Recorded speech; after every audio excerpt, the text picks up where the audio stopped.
So today, I am going to tell you how, in my opinion, we can best destigmatise mental health. But the majority of this talk is actually me showing you how to do just that. Stigma in this regard is cyclical. Those that haven't experienced mental health difficulties are in the dark as to what it actually entails, and as such, they might not understand or even fear it. Whereas those that have find it difficult to talk out about their feelings because they don't think they'll be understood. It's my belief that the best way we can combat this is for those to have experienced mental health difficulties to step forward and share their experiences and normalise something that, unfortunately for a lot of people, is deemed to be uncomfortable or even shameful to talk about. So what I'm going to do today is share with you my own mental health experience. Hopefully it won't be too depressing, no pun intended. That's the first of several bad jokes to hear over the next talk. And I'm going to finish with some advice as well. So just a bit about me. My name's Alex. I'm 22 and I'm from Dublin. I'm a final year student of English here at Trinity, and I've been suffering depression since I was about 15 years old. Now, this will probably come as something of a surprise to people that know me personally, because in general I'm a very positive and outgoing person, and depression isn't something that I've ever really discussed before. Until I announced that I was doing this talk, there were maybe 5 people in my personal life that knew, and my own siblings, my 2 sisters, didn't know until I was very 2017 with how I let them know. I set up a WhatsApp group for the 3 of us and told them through that. But I was considering committing fully to the digital age and sending them a Snapchat with like the dog filter and some high-pitched voice being like, hey, I'm suffering depression. But I didn't do that because I don't know Snapchat, and that would have been a terrible idea.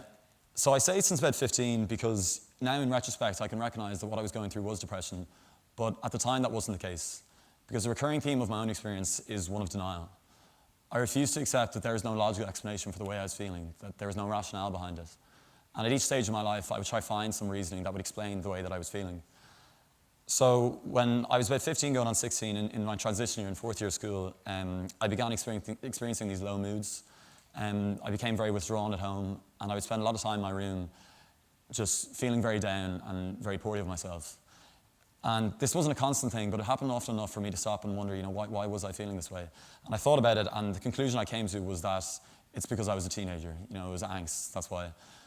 But I think that in itself is somewhat contradictory, because you're not supposed to realise you're going through angst. I don't think your typical teenager has an argument with their parents or something, and then gets up to their room and is like, oh, I can't wait till this angst phase is over. That just doesn't happen. So that should have been my first clue, but I didn't want to think about it any further. Then I got to 5th year, and this became a lot more regular. What was previously only happening once every couple of weeks would now happen maybe 2 or 3 times per week. And this also coincided with when I first started drinking and going out to town with my friends. And often I would find, coming home from a night out, or when I got home in my room on my own, I would find myself crying, and I couldn't explain why. And as we all know, alcohol is a depressant, so the next morning I wake up and I think about it, and I'd wonder, and I'd assume, actually, yeah, it's just the alcohol, it's the drink that's making me feel this way. But it's when it's a Wednesday morning or a Sunday night and I was alone in my room and I was crying, not having drank anything, that's when I should have realised that, there's probably something else at play here. But again, I refused. I didn't want to accept this. I didn't want to think about it. I didn't want to be someone that had something that they couldn't control. And then I got to 6th year, and now this had evolved in something that was pretty much an ever-present part of my life. But most days were a struggle of, not wanting to spend time on my own because I knew that these feelings would return. And 6th year is a very stressful time for everyone, really, because you're sitting the leaving cert and you're trying to get into college, and that's how I rationalised it then. It was like, this is just 6th year, I'm going to get through it. But it became very inhibiting in my life. My home life was very difficult because I was very poor at communicating with my parents, and school was a struggle because I had to pretend to be this positive and outgoing person, whereas no one actually knew the stress that I was under, the pain that I was going through. And the closest I came to actually telling someone about this wasn't 6th year. It was during it was a routine meeting with my guidance counsellor. You have those meetings when you're 6th year where you fill out this test and do these, answer this questionnaire, and then this computer algorithm somehow tells you it magically knows what career you're going to have when you're older. And I think mine was like assistant librarian or something, which is like so specific yet kind of disappointing. But anyways, it was one of those meetings, and we were talking about that and talking about college, and then the guidance counsellor just completely innocuously just asked me, and how's everything else with you? And I was just feeling very vulnerable, and it kind of took me by surprise, and I started crying. And as any good guidance counsellor would recognise, she realised that it probably wasn't the fact that she just told me I was going to be an assistant librarian that was making me cry. So, and she asked me what was wrong, and I didn't explain it. I said, I'm just stressed, it's fine, and it's just 6th year. And I left, and as I left the room outside, there was a first year sitting there, a 12 or 13-year-old boy, and waiting to go in. And when you're in 6th year, you set something of an example to younger years, you're looked up to, and you seem a lot older to them. And I remember when I was in 1st year, even though they're only a few years older than you, like 60 years might as well, have pension plans and mortgages. Like, there's a whole different stratosphere. And obviously I came out and, he'd probably heard me crying inside, and I was quite visibly upset. And he looks at me with this kind of confusion and, not really understanding how someone could be feeling like this and how they were showing this. And in that moment, I knew that I could never let anyone look at me that way again. And it was a very crucial, negatively crucial watershed moment for me, because I decided then and there that I was not going to tell anyone about this. This was something I was going to have to do on my own. Whatever it was, I was going to have to do it solo. And I got through sixth year, I got into Trinity and started first year, started studying English. And, whereas previously, every year I had some kind of explanation with the way I was feeling, in first year there was no such explanation, because everything that could have been going well was, I was in college, I had a part-time job, I was going out with my friends, I was in societies, I was studying, kind of, not really. And so everything should have been great, but still this feeling I had almost every single day of just desperate, desperate sadness, and thinking so poorly of myself, and as well, the fact that, again, I was, it's difficult enough to mask the way you're feeling when it's that strong, but not only that, to put on this facade every day of being someone so positive and friendly that gets on well with everyone. And it was incredibly draining. And, college often became a great struggle for me. There were days when I'd come to the front entrance or to the Nassau Street entrance of Trinity, and I would stand there and I would know that, there were 6 or 7 hours ahead of me where I was going to have to pretend to be this person. And some days I couldn't do it. And I knew I couldn't go home because someone at home might be like, why are you home waiting for college? I couldn't go into college. So there were certain days when I just go to Stephen's Green, I'd just sit there for hours, or I'd go on a walk, and I was just terrified that someone would see me because they might be like, what are you doing? Why are you so obsessed? And on the days when I did manage to get through it, I remember one particular time, I was in first or second year, and I was just so drained, and you have no energy when something like this goes on. And I got the bus home, and the bus dropped me to the end of my cul-de-sac. I live on this very small road, and I got off the bus, and I just didn't have the energy to walk the 100 meters to my door. And I just sat there. I sat there in my cul-de-sac, and I couldn't get up. And I was terrified because I thought, someone was going to come around the corner any second, a neighbor or a family member, and they'd see me and they asked what I was doing. And it took everything that I had to stand up and walk that 100 meters to my door and then go up and collapse in my room. And, this kind of thing doesn't go unnoticed at home. And what had previously been a very withdrawn side of myself when I was a teenager had evolved now into almost monosyllability. I barely spoke at home. Sometimes I mightn't speak at all. And of course, this was noticed. My parents were like, it was obviously very difficult for them because I was no longer a teenager. I was now like 19 years old, and they were wondering why I was still feeling like this. And in a way, I took this kind of perverse pride of no one knowing what I was going through. This was kind of something that everyone was oblivious to, and in my head, it was something that I was just getting through, and I was so strong and independent, I was able to do it. But one of the times when my emotions did reveal themselves was when my mum was giving me a lift somewhere, I think it was to college, and I was just driving. I was sitting in the front seat beside her, and she asked me how I was, and I was very upset, and I started crying, and I couldn't tell her why. I had no explanation. And she said to me, "Alex, do you think you might be depressed?" And the first thing that came to my head was yes, absolutely. And the first thing that I said was no, absolutely not. And it kind of reminds me of, when you go get your hair cut, and they ask you how it is, and no matter how bad it is, you always say it's good. And like, I know for me, like they could shave their initials into the side of my head, and I'd still be like, yeah, great job. And that was the case for me in my mental health. No matter how bad it was, I would always say everything's fine, everything's fine. And college became for me a series of short-term objectives. It was getting through each day, it was getting through each week. If I had an essay deadline that was a couple of weeks away, I couldn't even think about it until a few days before. And I just managed to get by. I scraped by in first year and second year without anybody knowing. And a watershed moment, next crucial moment for me was my Erasmus, because for the first semester of third year, I was going on Erasmus to Nice in France for the first semester. And I viewed this as an opportunity. It was going to be a fresh start. It was a new environment. It was going to be, with new people, make new friends. And I thought that whatever it was that was going on in my life, I would come back cured. I'd be a better person. And, for whoever strong I thought I was, for however independent I thought I was, you don't realize the support systems you have in place until they're gone.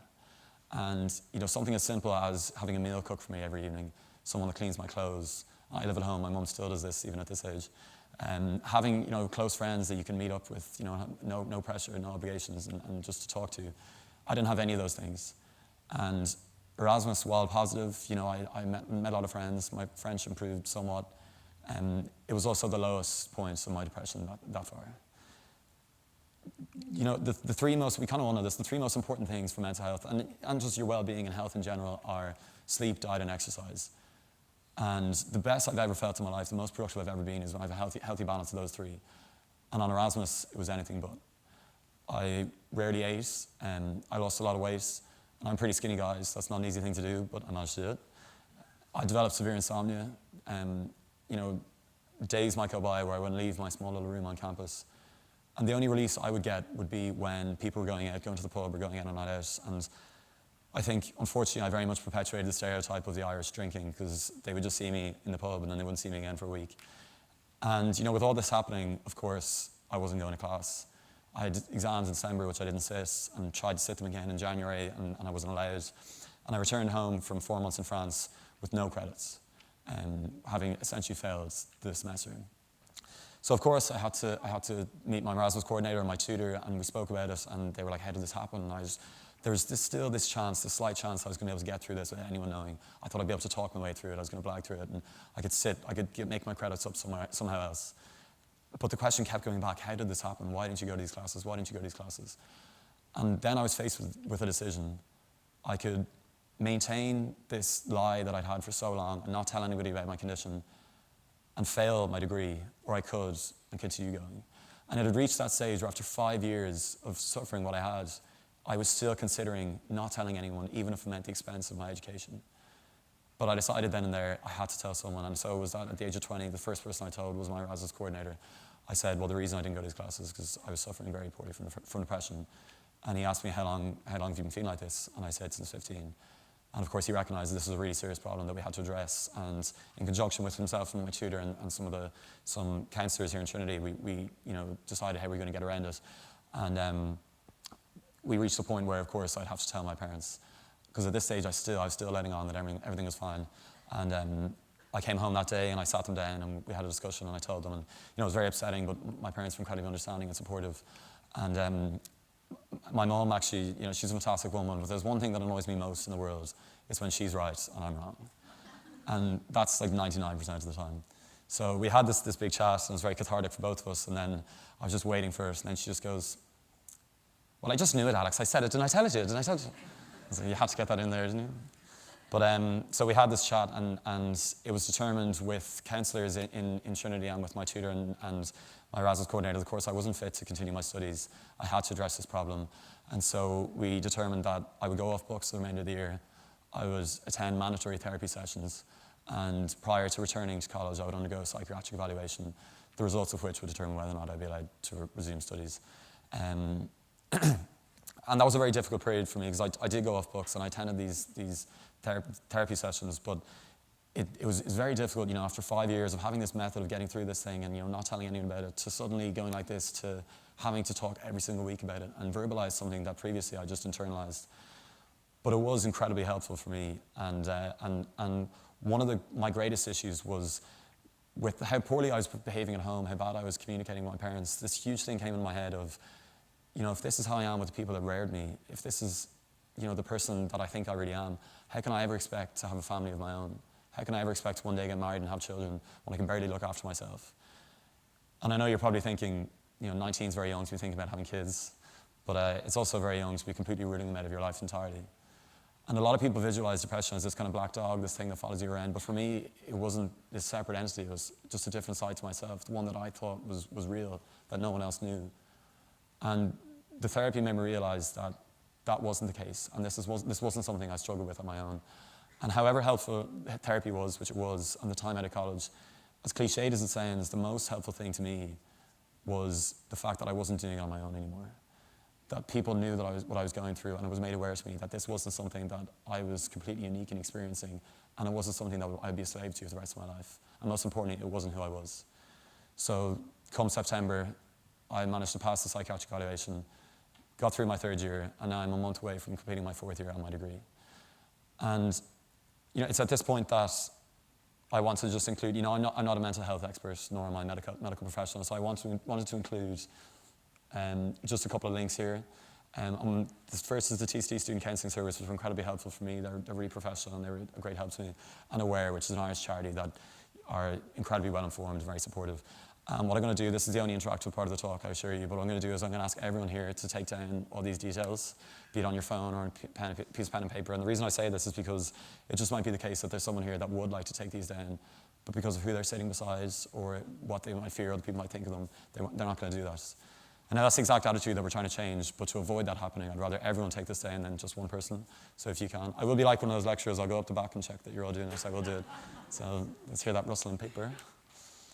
Just while you're doing that, I say this out of experience as much as anything, because I remember when I was in first year in school, a teacher coming into one of our classes and making an announcement about the astronomy club that was starting up.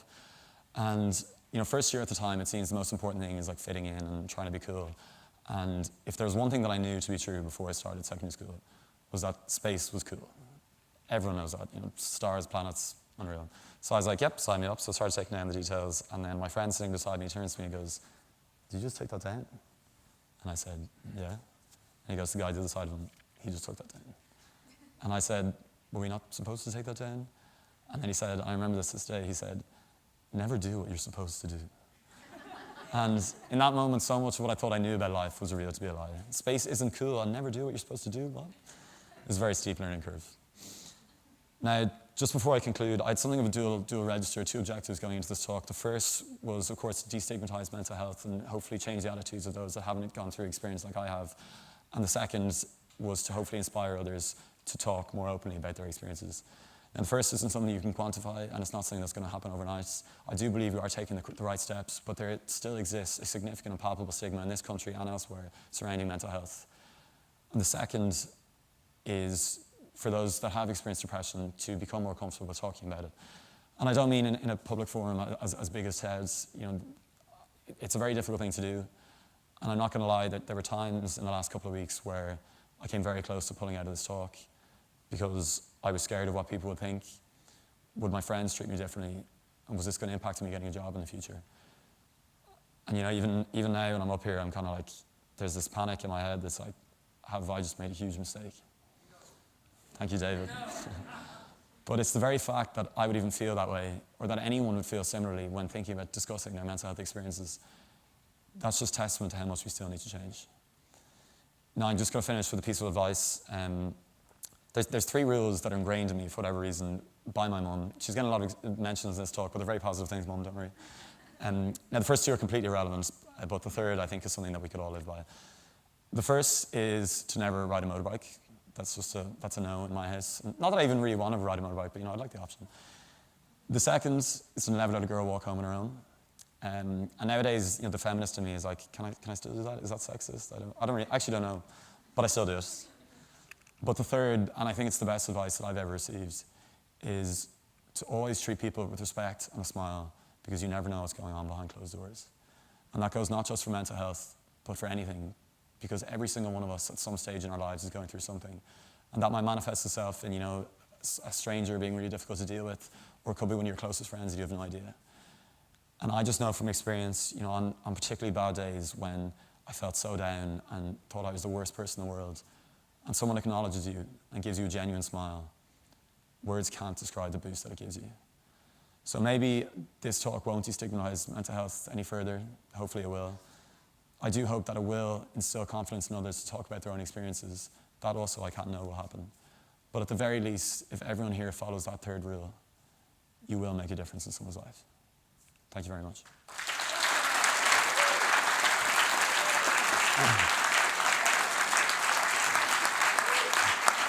Thanks.